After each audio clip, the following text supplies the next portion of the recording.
नमस्कार बंधुरा कुइक लार्निंग चैनेले सबाइके स्वागत जानी। এই মুহূর্তে যা আপডেটস দিব খুবই চমকে দেওয়ার মতো, যেখানে 12টি ব্লকের 61টি গ্রাম পঞ্চায়েতে এবার আশা কর্মী নিয়োগের জন্য বিজ্ঞপ্তি প্রকাশিত হলো আজ এই মুহূর্তে। আজ থেকে আবেদনটি শুরু হচ্ছে, যেখানে সকল প্রার্থী আবেদন করতে পারবে। তুমি মাধ্যমিক পাশ করে থাকো আর মাধ্যমিক ফেল করেই থাকো না কেন, প্রার্থীরা এখানে এই আশা কর্মী পদের জন্য আবেদনযোগ্য। খুব রিসেন্ট একটি আপডেট, যেখানে রাজ্যের এবার 12টি ব্লকের 61টি গ্রাম পঞ্চায়েতে নিয়োগ করা হচ্ছে আশা কর্মী পদে।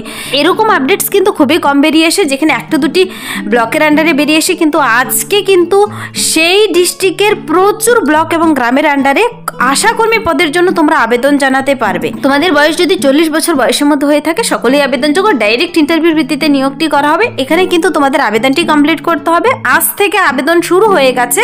যারা আবেদনটি করতে ইচ্ছুক 15-10-2025 বিকেল 5টার মধ্যে সেই নির্দিষ্ট বিডিও অফিসে জমা করলেই হবে, অথবা তোমরা ডাকযোগেও পাঠাতে পারো, কিন্তু নির্দিষ্ট টাইমের মধ্যে পৌঁছতে হবে। তো চলো আমি ডিটেলসে বলে দিচ্ছি কিভাবে আবেদন করবে। তার জন্য তোমার বয়সসীমা, বেতন কাঠামো, শিক্ষাগত যোগ্যতা এবং আবেদন পদ্ধতি সবকিছু জেনে নিতে পুরো ভিডিও অবশ্যই দেখো। যারা কিনা চ্যানেলে নতুন, এরকম প্রতিনিয়ত প্রতিটি ডিস্ট্রিক্টের জব আপডেট সবার আগে দেখে নেওয়ার জন্য আমার এই চ্যানেল কুইক লার্নিংকে সাবস্ক্রাইব করতে ভুলো না। আর আজকের ভিডিওটি তোমরা বেশি বেশি করে সকলের কাছে শেয়ার করে দেবে, যেন সবাই দেখার সুযোগ পায় এবং আবেদনটিও করতে পারে। তো চলো দেখিয়ে দিচ্ছি অফিসিয়াল নোটিশটি বেরিয়ে এসেছে সমষ্টি উন্নয়ন আধিকারিকের কার্যালয়। নোটিশটির মেমো নাম্বার আর ডেট দেখতে পাচ্ছ 1/9/2025। এখানে যে পদের জন্য নিয়োগ করা হচ্ছে তা হলো আশা কর্মী পদে। দুদিন থেকে কিন্তু ভিডিও আপলোড করছি, যেখানে আশা কোঅর্ডিনেটর পদে নিয়োগ করা হচ্ছে, কিন্তু আজকের যে আপডেটটি দিচ্ছি সেখানে প্রচুর গ্রামে প্রচুর শূন্য পদে আশা কর্মী পদে নিয়োগ করা হচ্ছে। দীর্ঘদিন পর আবার কিন্তু আশা কর্মী পদের জন্য এই নিয়োগের বিজ্ঞপ্তি প্রকাশিত হয়েছে, যেখানে প্রত্যেকটি গ্রামের নাম সহ এবং কোন কোন ব্লকে বেরিয়েছে আমি প্রত্যেকটি গ্রামের নাম তোমাদের দেখিয়ে দেব। প্রার্থীদের এখানে শিক্ষাগত যোগ্যতা থাকতে হবে শুধুমাত্র মাধ্যমিক পাস। তুমি যদি মাধ্যমিক পাস করে থাকো কিংবা মাধ্যমিকে ফেলও হয়ে থাকো, তোমরা কিন্তু এখানে আবেদন করতে পারবে। কত নাম্বার নিয়ে ফেল করেছো সেরকম নাম্বারের একটি লিস্ট তৈরি হবে, সেভাবে কিন্তু প্রার্থীদের ইন্টারভিউর জন্য ডেকে নেবে। মাধ্যমিক পাস করলেও আবেদন করতে পারবে, ফেল করলেও আবেদনযোগ্য। তারপর বলেছে দেখো, উচ্চতর শিক্ষাগত যোগ্যতার প্রার্থীরাও আবেদন করতে পাবে, কিন্তু উচ্চতর শিক্ষাগত যোগ্যতা এখানে গণ্য হবে না, মাধ্যমিকের নম্বরই এখানে গণ্য হচ্ছে। প্রার্থীদের কিন্তু বয়সটি হতে হবে, যারা কিনা তপশিলি জাতি, তপশিলি উপজাতি, তোমাদের 22 বছর থেকেই তোমরা আবেদন করতে পারবে। 22 থেকে 40 প্রত্যেকটি ক্যান্ডিডেট আবেদনযোগ্য, কিন্তু যারা কিনা জেনারেল ক্যান্ডিডেট মানে সাধারণ প্রার্থী বলা হয়েছে এখানে, তাদের বয়সের হিসাবটি করে নিতে হবে 1/1/2025 অনুযায়ী। 30 থেকে 40 বছর বয়সের মধ্যে যেন হয় তোমার বয়স। তো দেখে নিলে শিক্ষাগত যোগ্যতা, বয়স সীমা। এখানে প্রার্থীদের কিন্তু ইন্টারভিউর ভিত্তিতে নিয়োগ করে নেওয়া হয়। ইন্টারভিউর ডেট টাইম কিন্তু এখানে তোমাদের ডাকযোগে বলেছে পাঠিয়ে দেবে। আবেদনটি করার সময় অ্যাড্রেস ভালো করে দিতে হবে। প্রার্থীদের সেই নির্দিষ্ট বিডিও অফিসে জমা করতে হবে। কোথায় জমা করবে ঠিকানা আমি বলে দিচ্ছি। আবেদনপত্র জমা দেওয়ার তারিখ 2/9/2025, মানে আজ থেকে 15-10-2025 বিকেল 5টা পর্যন্ত। সরকারি ছুটির দিন বাদ দিয়ে অফিস চলাকালীন সময়ে জমা করতে হবে। কিন্তু তোমরা নিজের হাতে গিয়েও জমা করতে পারো, আর ডাকযোগেও কিন্তু গ্রহণযোগ্য হবে বলেছে, কিন্তু নির্দিষ্ট সময়ের মধ্যে পৌঁছতে হবে। তো প্রার্থীদের আবেদনের ফর্ম কিন্তু বেরিয়েছে, ফর্মটি ডাউনলোড করে সুন্দর করে পূরণ করে নিতে হবে। আমি ফর্মটি দেখিয়ে দিচ্ছি। এখানে এই যে দেখতে পাচ্ছ, সাব সেন্টারের নাম লিখতে হবে। আশাকর্মী পদের জন্য আবেদন করবে, এখানে উপরে একটি কালার ফটো লাগাবে, নিচে সিগনেচার করবে, আবেদনকারীর নাম, পিতার নাম, মহকুমা, স্থায়ী বসবাসের ঠিকানা, গ্রাম, পোস্ট, জেলা, টেলিফোন নাম্বার, বৈবাহিক স্থিতি, তুমি বিবাহিতা না বিবাহ বিচ্ছিন্ন না বিধবা, সব ঘরগুলো কিন্তু সুন্দর করে ভরবে নির্ভুলভাবে। সাব সেন্টার থেকে তোমার বাড়ির দূরত্ব কত কিমি দিতে হবে। তারপর SC/ST সার্টিফিকেট থাকলে তার নাম্বার, রেশন কার্ডের নাম্বার, ভোটার লিস্টে তোমার নাম, বিধানসভা ক্ষেত্রের নাম অংশ, এই অংশটুকু ভরে দিতে হবে।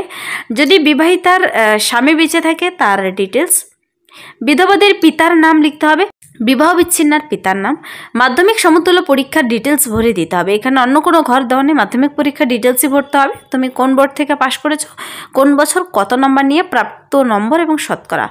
তো উচ্চতর শিক্ষাগত যোগ্যতার প্রার্থীদের যদি থাকে দিতে পারো। এখানে দেখো একটি ঘর দেওয়া রয়েছে। স্বপ্রত্যয়িত নকল মানে জেরক্স কপিগুলো দিতে হবে তোমাদের এই ফর্মের সঙ্গে অ্যাটাচ করে। কি কি দিতে হবে? মাধ্যমিকের অ্যাডমিট কার্ড, রিসেন্ট তোলা কালার ফটো, 5 টাকার ডাক টিকিট সহ নিজের ঠিকানা লেখা খাম, মাধ্যমিক সমতুল্য পরীক্ষার অ্যাডমিট কার্ড বয়সের প্রমাণপত্র হিসেবে, তারপর অ্যাডমিট কার্ডের জন্য ফটো দিতে হবে। SC ST কাস্ট সার্টিফিকেট যদি থাকে দিতে পারো তুমি, তার জেরক্স কপি, ভোট কার্ডের রেশন কার্ড, ভোটার লিস্টে তোমার তালিকার অংশ কিন্তু এখানে দিতে হবে, উচ্চতর শিক্ষাগত যোগ্যতার শংসাপত্র যদি থাকে দিতে পারো। তো এই সব কিছু দিয়ে খামের ভিতর ভরে অ্যাটাচ করে খামের ভিতর ভরে তোমাকে কিন্তু নিচে ডিক্লারেশনটি পড়ে নিচে সিগনেচার, ডেট, প্লেস দিয়ে দেবে। আর আবেদনপত্রটি পূরণ না থাকলে কিন্তু বাতিল হবে বলে দেওয়া রয়েছে, দেখো এখানে। তো সুন্দর করে পূরণ করে দিয়ে খামের ভিতর ভরে তোমাকে পাঠিয়ে দিতে হবে নির্দিষ্ট বিডিও অফিসে। এখানে কিন্তু এই আশাকর্মী পদের জন্য কিছু ক্রাইটেরিয়া রয়েছে, যেমন প্রথমত তোমাকে একজন ওমেন ক্যান্ডিডেট হতে হবে, তা তুমি বিবাহিত হও কিংবা বিধবা কিংবা আইনগতভাবে বিবাহ বিচ্ছিন্ন, প্রত্যেকটি মহিলা ক্যান্ডিডেট আবেদন করতে পারবে এখানে। আর প্রার্থীকে যেখানে বেরিয়েছে যে সমস্ত গ্রামের আন্ডারে সেই গ্রামের একজন স্থায়ী বাসিন্দা হতে হবে। তার প্রমাণস্বরূপ ভোটার তালিকা অনুসারে প্রার্থীকে তার এপিক বা রেশন কার্ডের জেরক্স কপি কিন্তু দিতে হবে, জমা করতে হবে। আর তোমাকে 1/1/2025 অনুযায়ী বয়সের হিসাবটি করে নিতে হবে।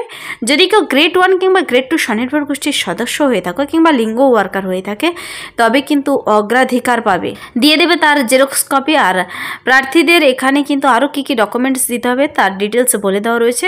2টি যে পাসপোর্ট সাইজের ফটো দেবে সেখানে আড়াআড়িভাবে স্বাক্ষর থাকতে হবে কিন্তু। আর একটি ছবিতে, আবেদনপত্রের ছবিতে সামনের নিচের দিকে আড়াআড়ি আর অন্য ছবিতে পিছনের দিকে আড়াআড়ি স্বাক্ষর থাকতে হবে।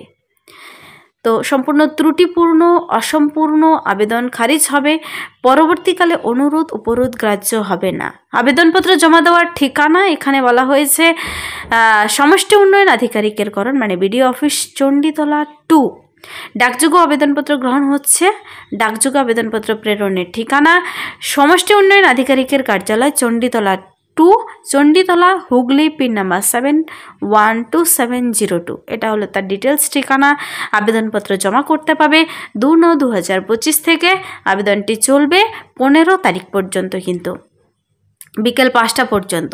তো এখানে এই পদের জন্য এবার প্রশ্ন হচ্ছে কোন কোন গ্রামে এবং কোন কোন সাব সেন্টারে নিয়োগ করা হচ্ছে তার ডিটেলস কিন্তু বলে দেওয়া রয়েছে।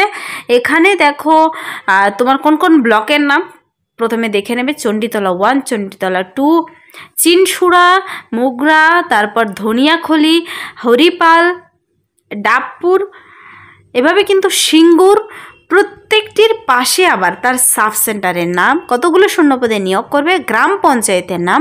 এতগুলো গ্রামের নাম বলা সম্ভব নয়, তোমরা কিন্তু প্রত্যেকটি গ্রামের নাম আমি অনস্ক্রিনে দেখাচ্ছি, তোমরা দেখে নাও কোন কোন গ্রামের বাসিন্দা তোমরা। সেখানকার বাসিন্দা হলে কিন্তু অবশ্যই আবেদন করে দেবে। আর তোমরা যে কোনো ডিস্ট্রিক্ট থেকে দেখে থাকো না কেন কমেন্টসে জানাবে তুমি তোমার ডিস্ট্রিক্টের নাম, যখন সেখানেও প্রকাশিত হবে আমি জানিয়ে দেবো। তার জন্য চ্যানেলটিকে সাবস্ক্রাইব করে পাশে থাকা বেল আইকন প্রেস করে অল করে রাখবে। আর এখানে কিন্তু প্রার্থীদের ভিলেজ এরিয়া, কোন এরিয়ার বাসিন্দা হতে হবে তোমাকে তাও ডিটেলস বলে দেওয়া রয়েছে। তো তোমরা অবশ্যই এই লিস্ট দেখে নেবে। নোটিশটি বেরিয়ে এসেছে, এবার কিন্তু কোথায় নিয়োগ করা হচ্ছে দেখো। সমষ্টি উন্নয়ন আধিকারিকের কার্যালয়, চণ্ডীতলা 2, শ্রীরামপুর মহকুমা, হুগলি ডিস্ট্রিক্টের আন্ডারে কিন্তু এই 61টি গ্রাম পঞ্চায়েত, 61টির বেশিও হতে পারে, দেখো এখানে দেখে নেবে তোমরা। আর 12টি ব্লকের আন্ডারে নিয়োগ করা হচ্ছে। তো খুব রিসেন্ট আপডেটটি বেরিয়ে এসেছে, আজকে অফিসিয়াল ওয়েবসাইটে বেরিয়ে এসেছে, আজ থেকেই আবেদন শুরু হচ্ছে। তোমাদের সবার প্রথম আপডেটটি জানিয়ে দিলাম এই চ্যানেল থেকে, কুইক লার্নিং চ্যানেল থেকে, যেন সকলে আবেদন করার সুযোগ পায়। যারা হুগলি ডিস্ট্রিক্টের বাসিন্দা তোমাদের জন্য খুবই খুশির খবর, প্রত্যেকটি মহিলা ক্যান্ডিডেট আবেদন করতে পারছো সেই সমস্ত গ্রাম সাবসেন্টারের বাসিন্দা হলে তোমরা নোটিশটি নিজেরা ডাউনলোড করবে, ডিটেলসে চেক আউট করবে, দেখে পড়ে বুঝে আবেদনটি করে দেবে। হুগলি ডিস্ট্রিক্টের অফিসিয়াল ওয়েবসাইটে নোটিশটি বেরিয়ে গেছে, সেখান থেকে তোমরা আবেদনের ফর্মটি ডাউনলোড করে নেবে, অথবা ডাইরেক্ট লিঙ্ক পেতে চাইলে কমেন্টসে জানাবে। এই ছিল এই মুহূর্তের একটি দুর্দান্ত আপডেটস। যদি ভিডিওটি ভালো লাগে লাইক করবে আর বন্ধুদের সাথে প্রচুর শেয়ার করে দেবে, যেন সকলেই আবেদন করার সুযোগ পায়। আর আমার এই চ্যানেল কুইক লার্নিংকে যারা এখনও সাবস্ক্রাইব করোনি, সাবস্ক্রাইব করে পাশে থাকা বেল আইকন প্রেস করে অল করে রাখবে, প্রতিনিয়ত এরকম আপডেটসগুলো সবার আগে পাওয়ার জন্য। Thank you.